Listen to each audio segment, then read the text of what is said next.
un moment dans son parcours de jeune entrepreneur où on a besoin de faire de la prospection pour trouver de nouveaux clients, de nouveaux partenaires. Comment arriver au bout de cet exercice quand on n'a pas l'âme commerciale et qu'on ne se sent pas du tout le bon vendeur? Comment structurer ses propos afin de présenter son offre sous son meilleur jour sans passer pour un forceur? Et enfin, comment dépasser la peur d'aborder des prospects haut placés comme des gérants de boutique avec des années d'expérience? C'est ce qu'on va voir dans cette vidéo. Salut, c'est Josiane, je suis entrepreneur, j'ai créé Iwalewa, la marque de cosmétiques Made in Africa. Ici, je partage mon parcours afin de bâtir une communauté où nous pourrons évoluer tous ensemble en productivité, self-esteem et business. C'est avec plaisir que je traite le sujet du jour parce que c'est une vidéo qui m'a été demandée par vous.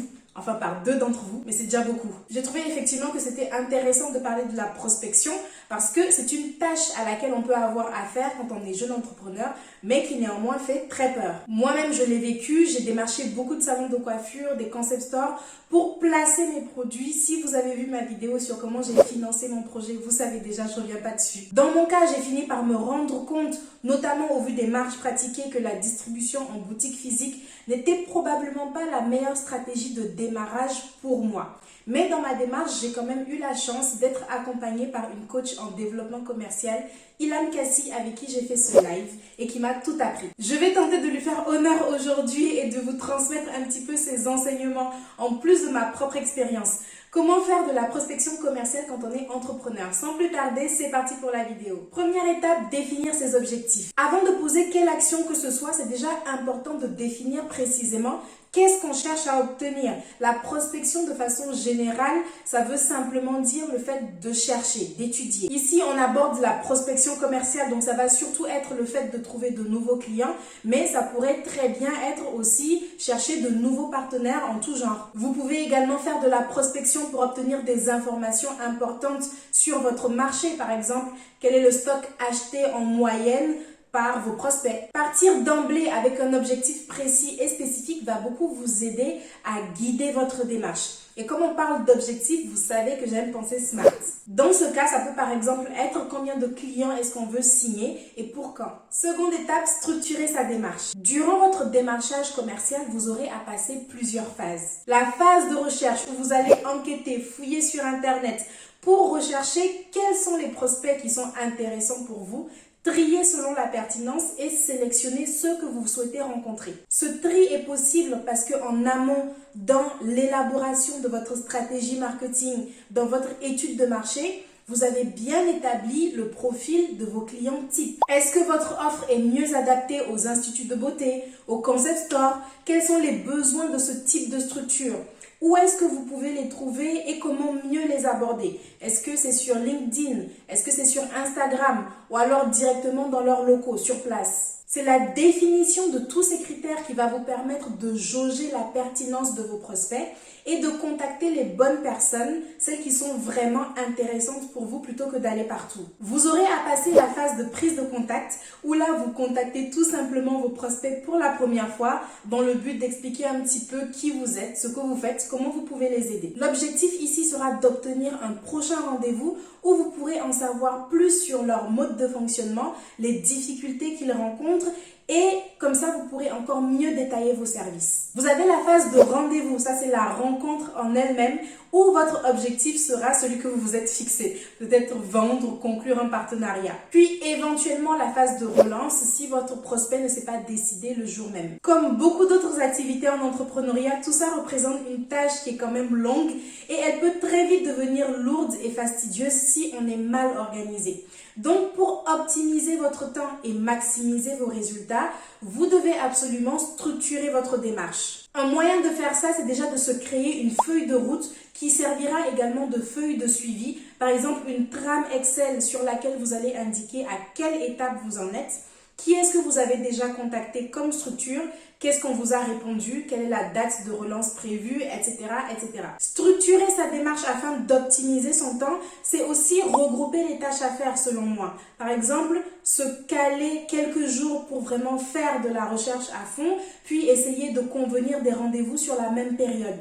Je trouve que ça, c'est une bonne solution pour démarrer. D'une, parce que ça réduit la pression de ce qu'il y a à faire. Si ce monde commercial vous fait peur, démarrer petit à petit peut être une solution. de 2 parce que vous avancez sans vous éparpiller. Par la suite, c'est tout à fait possible que ces tâches se mélangent. Par exemple, il peut arriver des jours où vous avez 2 heures de recherche de nouveaux prospects à faire le matin, puis vous avez 3 rendez-vous à honorer l'après-midi. Mais ça, au moins, ça viendra à un moment où vous aurez contacté encore plus de personnes et vous serez un petit peu mieux rodé. Donc, vous pourrez vous permettre plus de choses. Troisième étape, prendre contact et décrocher des rendez-vous. Vous avez mené vos enquêtes sur vos prospects. Vous savez à peu près quelles problématiques ils rencontrent, quelle vision ils ont de leur structure. Peut-être parce que vous avez visité leur profil LinkedIn, peut-être parce que vous avez lu quelques-unes de leurs interviews. Vient maintenant le moment de la prise de contact. La première fois que vous allez échanger avec votre prospect sera décisive parce que c'est ça qui va déterminer est-ce que l'échange se poursuit ou non et du coup, est-ce que l'échange se conclut ou non. Là, vous voyez un peu l'importance de maîtriser cette première approche.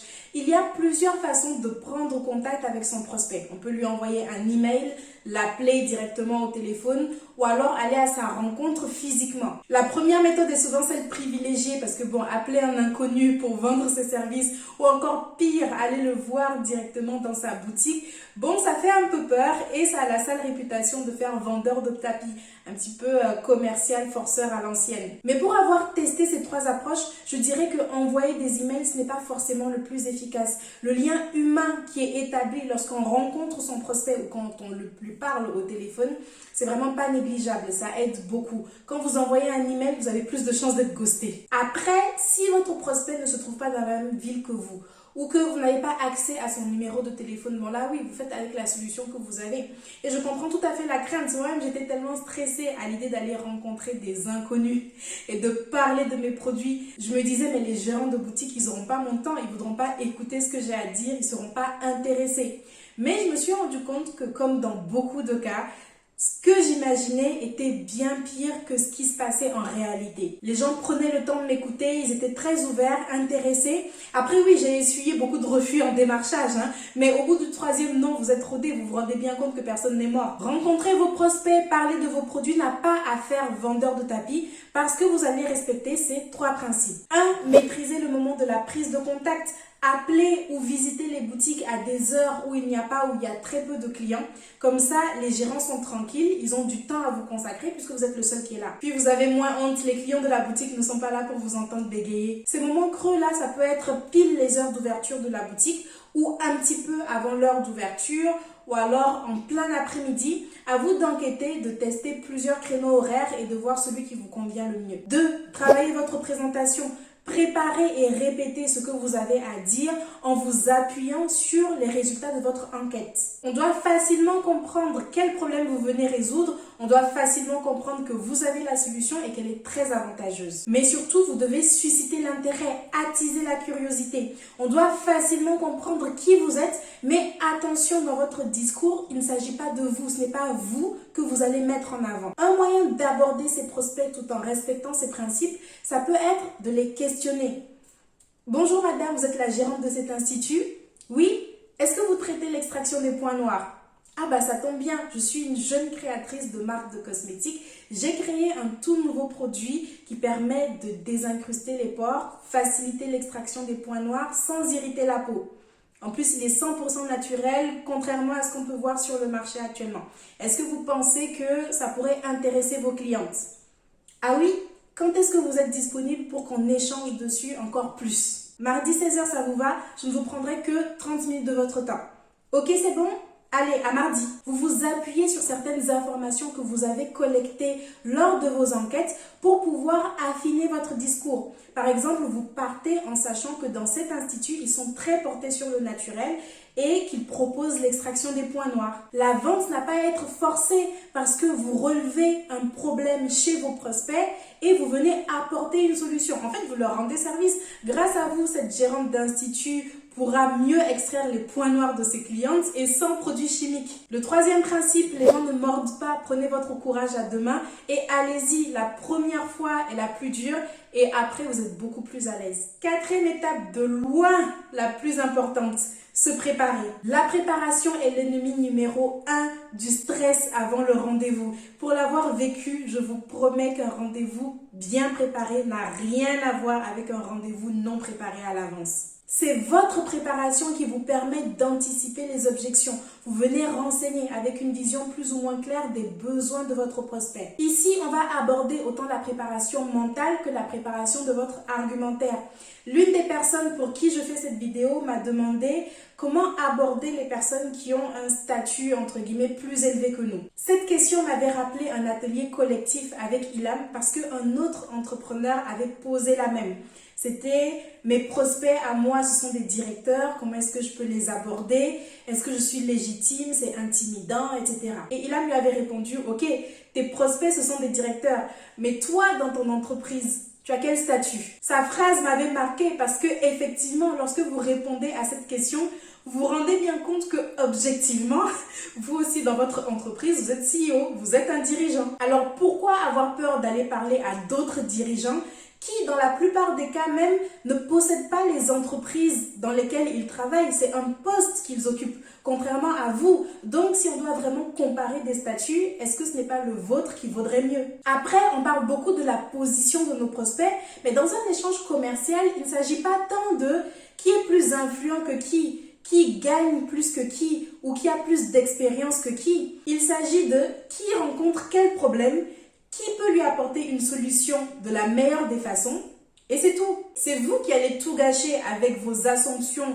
vos scénarios dramatiques que vous tournez en boucle dans votre tête et votre manque de confiance. Si chez votre prospect, vous avez décelé un problème précis qu'il rencontre et que vous croyez fermement que vous avez la solution parfaite, que vous pouvez l'aider, alors vous avez toutes les chances de paraître crédible et de le convaincre. Dans ce cas, endossez pleinement votre posture de chef d'entreprise et allez présenter votre offre. Maintenant, si vous tombez sur un prospect qui est désagréable, qui vous prend de haut, qui ne vous prend pas au sérieux, posez-vous la question, est-ce que j'ai réellement envie de travailler avec ce genre de personne? Si c'est non, il y a encore moins de pression parce qu'après ce rendez-vous, on ne se reverra plus. Si oui, faites vos preuves pendant votre échange et montrez-lui qu'il se trompe à votre sujet. Comme je le disais, la préparation inclut autant la préparation mentale que la préparation de l'échange, votre argumentaire même. Avant d'aller au rendez-vous, vous allez non seulement reprendre votre objectif de départ, mais aussi penser à 2 ou 3 objectifs de repli au cas où la conversation ne mène pas exactement où vous vouliez qu'elle mène. Vous allez vous dire, ok, mon objectif principal est que mon prospect signe ce contrat à la fin de l'échange et qu'il devienne client. Mais si ça ne se passe pas comme ça, mon objectif de repli, c'est qu'au moins il m'accorde un second rendez-vous pour que je puisse retenter ma chance. Par exemple. Ou alors mon objectif de repli, ça peut être qu'il me recommande à un de ses confrères. Comme ça, moi, ça me fait encore un prospect en plus. Pendant votre préparation, vous allez également travailler votre offre à fond. Quels sont vos tarifs? Quel est votre dernier prix? Est-ce que pour la négociation, vous pouvez faire un geste commercial? Par exemple, offrir des frais de livraison. Je parle des tarifs, les marges à appliquer, le dernier prix, spécifiquement pour la cosmétique dans cette vidéo. Pendant votre préparation, vous devez également vous entraîner à répondre aux objections de votre prospect. Qu'est-ce que vous répondez si on vous dit par exemple que votre produit est trop cher? Qu'est-ce que vous répondez si on vous dit que votre concurrent fait la même chose? Vous devez parcourir toutes les possibilités. Connaître votre offre sur le bout des doigts, autant ses avantages que ses failles. 5e étape, menez votre entretien de vente. Je tenais à consacrer une partie à ce sujet simplement pour préciser une chose. L'entretien de vente n'est pas un pitch, c'est une discussion pendant laquelle vous vous mettez entièrement à l'écoute de votre prospect. En vrai, c'est presque un monologue de sa part dans le sens où il doit détenir la majorité du temps de parole. Beaucoup de personnes arrivent en entretien ou même pour une simple première prise de parole, la première chose qu'ils sortent, c'est leur présentation, qui ils sont, quel projet ils ont, quels sont leurs produits dans les détails, comment ils ont eu cette idée, bla bla bla. Ça, c'est tout ce qu'il ne faut pas faire. Votre argumentaire vient à la fin.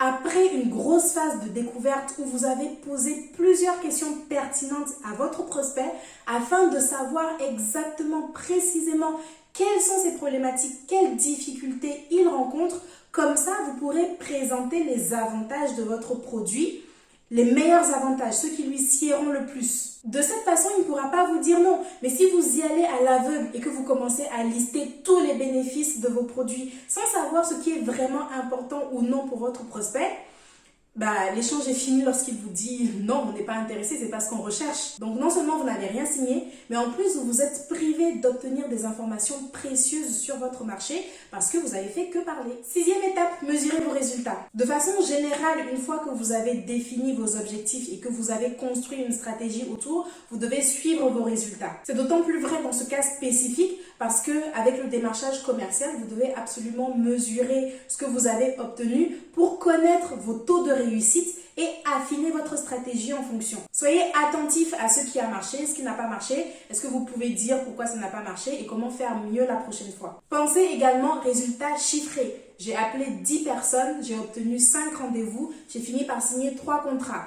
Donc, si mon objectif, c'est de signer 9 contrats, je sais de facto que je vais devoir appeler au moins 30 personnes. Avoir connaissance de son taux de conversion, c'est obligatoire. 7e étape, ne pas se décourager. Vous allez éplucher beaucoup de refus, vous allez commettre beaucoup d'erreurs dans la négociation, dans la façon dont vous allez présenter votre offre, dans la réponse aux objections.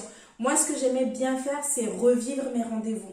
Je reprenais mes notes, je me repassais les scènes dans ma tête et l'idée, c'était d'identifier ces moments où j'avais fait n'importe quoi. Qu'est-ce qu'il vaut mieux dire la prochaine fois? Si le prospect m'a posé une certaine objection pour laquelle je n'étais pas préparée, je n'avais pas la réponse, comment est-ce que je peux être mieux rodée la prochaine fois? Qu'est-ce que je vais dire? Je note. Votre produit est parfait à vos yeux. Il ne l'est pas aux yeux de tous vos prospects. Donc, vous allez vous prendre quelques remarques. Il n'y a pas de problème avec ça. Tant que c'est bienveillant, c'est tout à fait normal. Donc, ne prenez pas certaines remarques ou ne prenez pas certaines situations trop à cœur. Honnêtement, je trouve que le démarchage commercial est de toute façon un très bel exercice pour se roder son discours, sa posture. Mais, comme je le disais au tout début, assurez-vous quand même qu'il s'agisse de la bonne stratégie pour vous. J'ai fait une vidéo sur la distribution cosmétique, à quoi faire attention, etc. Je vous invite à la regarder, elle s'affiche à l'écran si ce n'est déjà fait. Je vous remercie d'avoir regardé cette vidéo, j'espère qu'elle vous sera utile. Abonnez-vous pour ne pas manquer d'autres contenus de ce type, je poste tous les mercredis et les dimanches. Et la prochaine fois, on va parler de comment rédiger son dossier information produit en cosmétique. Alors à dans quelques jours. Ciao!